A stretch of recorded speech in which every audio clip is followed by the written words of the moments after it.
শুভ সকাল বন্ধুরা, কেমন আছো? চলে আসলাম নতুন একটি ভিডিও নিয়ে তোমাদের সাথে। আশা করি সবাই সুস্থ আছো, ভালো আছো। আমিও ভালো আছি। তো আজ চলে আসলাম অন্য একটি ভিডিও নিয়ে। তো ভিডিওটা অনেক দিন ধরেই ফোনে রয়েছে, তো এডিটিং করব করে আর করা হয় না, আর ভয়েস দেবো বলে দেওয়া হয় না। তাই ভাবলাম আজকে ফোনের গ্যালারিটা একটু কিছু ফাঁকা করি, কারণ না হলে তোমাদের জন্য নতুন নতুন ভিডিও কি করে তুলবো আর কি করেই বা দেবো। তো জায়গাটা কার কার চেনা বলে মনে হচ্ছে, আর সেরকম কোনো জায়গার দেওয়া নেই যে তোমরা চিনতে পারবে। যাই হোক, আমি বলে দিই। তো ছেলে বলছিল, যাই হোক ও ভুলভাল কিছু বলছে, ওই জন্য ওর কথাটা দিলাম না, আমি কথা বলছি।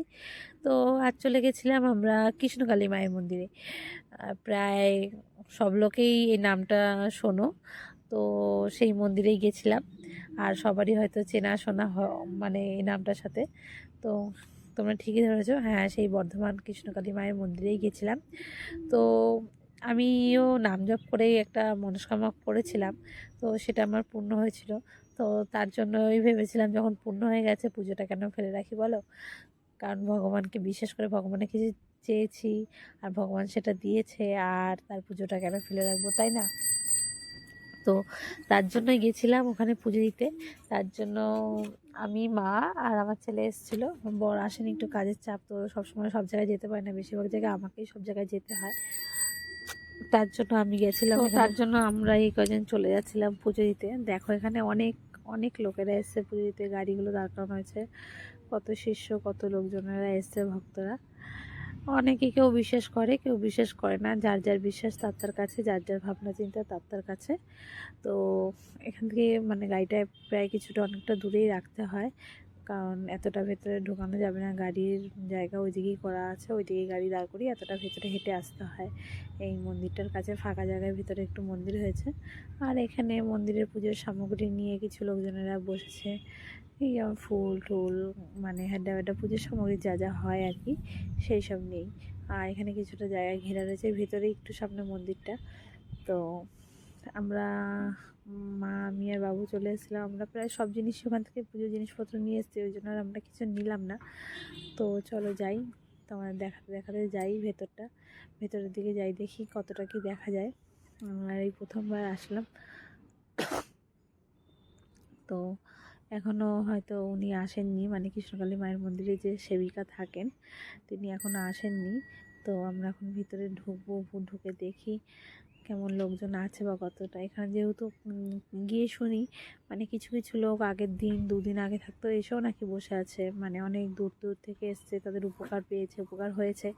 আমারও এটাই মনে হয়, জানো তো, বিশ্বাস যদি করা হয় না, এক মনে কিছু ভগবানের কাছে কিছু চাইলে, বিশ্বাস করে যদি কিছু চাওয়া হয়, আর মন থেকে কিছু ভগবানকে মেনে যদি কিছু চাওয়া হয়, তো তার যদি তুমি যোগ্য হও বা সেটা যদি তোমাকে দেওয়ার হয়, ভগবান অবশ্যই তোমাকে দেবে।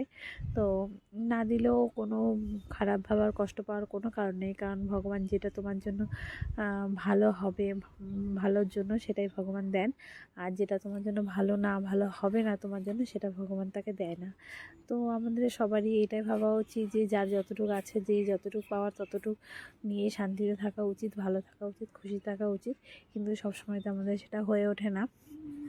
বাট আমার মনে হয় ভগবানের কাছে চাই, কিন্তু বিশ্বাস করি, ভরসা করি, ভগবানের কাছে চাই।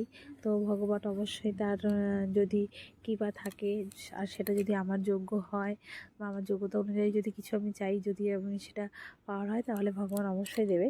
তো আমার একটা শরীর খারাপের জন্য আমি এখানে মানসিক করেছিলাম, তো সেটাই পূর্ণ হয়েছে। তার জন্যই আমি এসেছিলাম এই মন্দিরে পুজো দিতে। তোমাদের আগে বলেছিলাম একটা ভিডিওতে যে আমার একটা শরীর খারাপ হয়েছিল, অনেক বছর একটা শরীর খারাপ হতো। তো সেটার জন্য আমি মানে বহু মন্দিরে, মানে যেখানে আমার মন চাইতো আমি সেখানে মানসিক করতাম আর বলতাম, কারণ আমার শরীর খারাপটা এতটাই বেশি ছিল যে মানে আমি সহ্য করতে পারতাম না। তো এখানেও সেই কারণেই মানসিক করেছিলাম। তো আর ইচ্ছে ছিল অনেক দিন আসার, তো আসেনি, কারণ আমি মানসিক করেছিলাম, বলেছিলাম আমার পূর্ণ হলে তাহলে আমি তোমার কাছে গিয়ে পুজো দেবো। তো সেই মানসিকটা পূর্ণ হয়েছে। ওই দেখো মায়ের মূর্তির ভেতরে কতটা তোমরা দেখতে পাচ্ছ বুঝতে পারছি না, কিন্তু ওই যে মায়ের মূর্তি ওখানে করা রয়েছে, ওই যে মা বসে আছে ওখানে, ওটা হলো মা কৃষ্ণকালী মা। তো এখনও যিনি থাকেন কৃষ্ণকালী মায়ের সাথে, সেই সেবিকা এখনও এসে পৌঁছায়নি, কিন্তু এখানে অগণিত ভক্তরা এখানে বসে আছে এই পোড়া রোদের মধ্যে, দেখতেই পাচ্ছ তোমরা। তো আমি এখানে দাঁড়িয়ে আছি পুজো দেবো বলে, পুজোর লাইনে প্রচুর ভিড়, প্রচুর লোক, কিন্তু যা রোদ, মানে একটু বসার জায়গা নেই, দাঁড়ানোর জায়গা নেই, কিন্তু তবুও এত লোক ধৈর্য ধরে দাঁড়িয়ে আছে। কেন বলো তো? কারণ তারা ভগবানকে মানে, বিশ্বাস করে, তাই জন্য তারা যতই কষ্ট হোক তাও এই রোদ জল বৃষ্টি মাথায় নিয়ে এত ঠাটাপোড়া রোদের মধ্যে দাঁড়িয়ে আছে, অপেক্ষা করছে কখন তিনি আসবে, পুজোয় বসবে। তো সবার মনস্কামনা পূর্ণ হয়েছে, অনেকেই এসছে, অনেক লোকেই এসছে। তারপর সে পুজোতে বসবে আর পুজো সম্পূর্ণ হবে। সব ভক্তরাও রয়েছে, সবাই এখানে পুজো দেওয়ার জন্য দাঁড়িয়ে আছে। তো আমিও সেই জন্যই গিয়েছিলাম, এনাদের মতনই আমিও এক ভক্ত, তাই আমিও ওখানে গেছিলাম পুজো দিতে। তো এখানে দেখো, তো এখানে মন্দিরে এখানে সব নানা রকম মানে কথা, মানে পাঁচজনের সাথে গেলে সেসব আলোচনা হয়, সেসব সবাই বলছিল। তো কিছু কিছু লোকের মুখে শুনছিলাম অনেকে নাকি অনেক উপকার হয়েছে, ভালো হয়েছে, কেউ 2 দিন আগে এসছে, কেউ 3 দিন আগে এসছে। যাই হোক, বিশ্বাস যার কাছে বিশ্বাস, মানে বলে না পাথরেও মানে খুঁজলে ভগবান পাওয়া যায়, বিশ্বাস করলে আর তাতে যদি মানে ভক্তি থাকে পাথরেও ভগবান দেখা যায়। তো সেরকমই যার যেখানে বিশ্বাস, যার যেখানে আস্থা, সেখানে তো অবশ্যই কিছু না কিছু পায়। তো তার জন্য এবার আমি এখানে লাইন দিয়েছি। এখন ছেলে রোদে আর দাঁড়াতে পারছে না, জল খুঁজছে, তাই জন্য মাকে নিয়ে ওকে নিয়ে একটু জল খুঁজে যাচ্ছিলাম যে কোথায় যায়।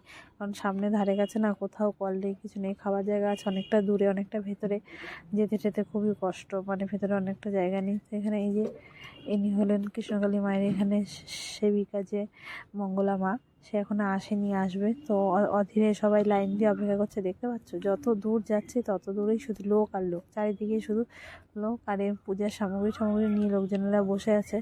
আর সবার হাতে ছাতা, কারোর হাতে এই লম্বা লাইন, কখন যে ফুরাবে বুঝতেই পারছি না কখন ফুরাবে।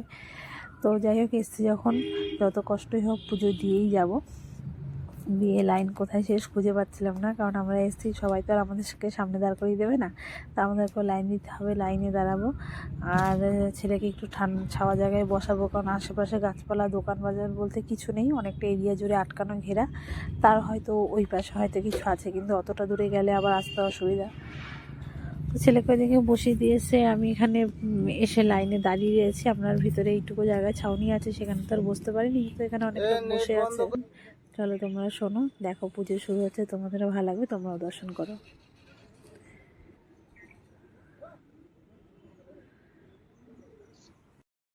একটা ছেলে বেশ, ঠিক আছে, ঠিক আছে। আমি একটা কথা কি বলবো লাস্টে, ভক্তিতেই মুক্তি।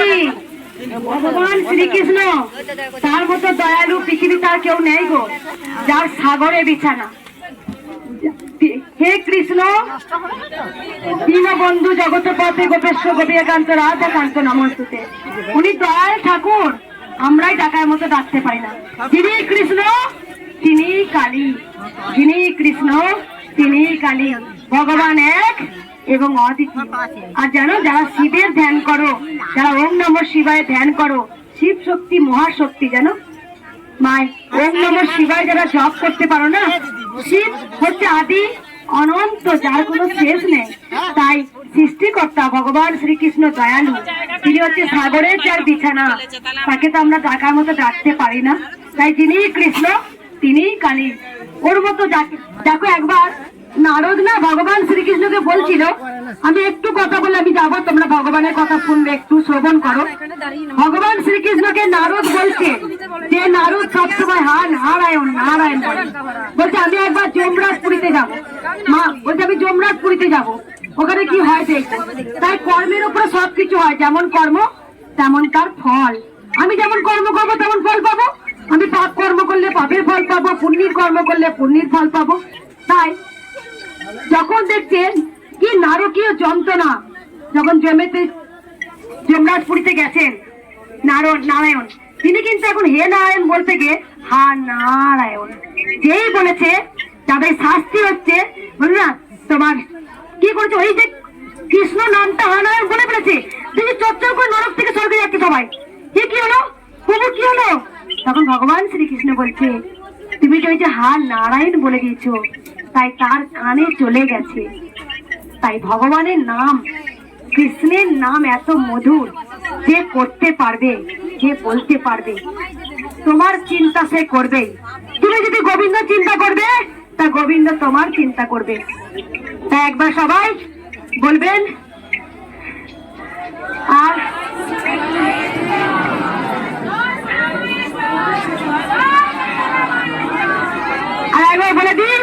একবার। জয় কৃষ্ণকালী মায়ের জয়। আর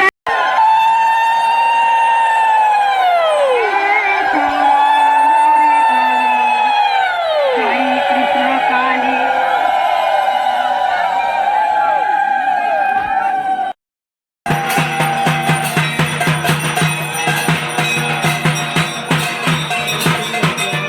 তো আমাদের এখন পুজো দেওয়া হয়ে গেছে, আমরা এখন বাড়ি যাব।